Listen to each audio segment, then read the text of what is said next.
So এখন আমরা যাচ্ছি হচ্ছে ভোট দেওয়ার জন্য।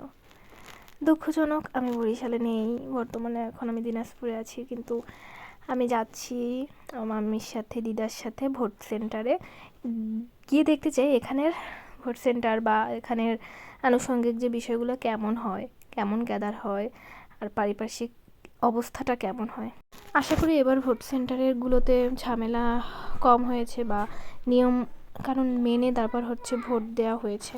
আর একটা নতুন জিনিস আমি দেখলাম দিনাজপুরে এসে, যে এখানের যে ভোটারদের জন্য ভোট দিতে যাওয়ার জন্য গাড়ির ব্যবস্থা করা হয়েছে, অটোর ব্যবস্থা করা হয়েছে, মানে ওদেরকে দিয়ে আসবে বা নিয়ে আসবে। তো এই ব্যাপারটা হচ্ছে আমাদের বরিশালে আছে কিনা আমার জানা নেই, কিন্তু আমার এখানে দেখে বা আমি এটার উপভোগ করে আমার ভালো লাগে। যাই হোক, আমরাও ব্যতিক্রম নই, আমরাও অটোতে উঠে পড়েছি ভোটাররা, মানে আমি এখানের ভোটার নই, তাও আমি এখানে উঠেছি যাওয়ার জন্য, দেখার জন্য।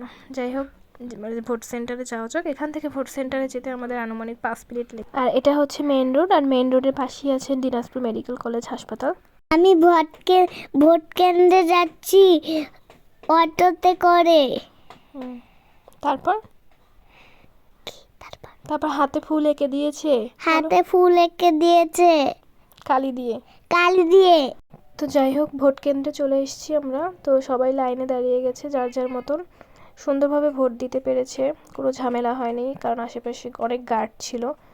তো ভোট দেওয়া শেষ, এখন আমরা আইসক্রিম খেয়ে বাসায় চলে এসেছি, তাই না?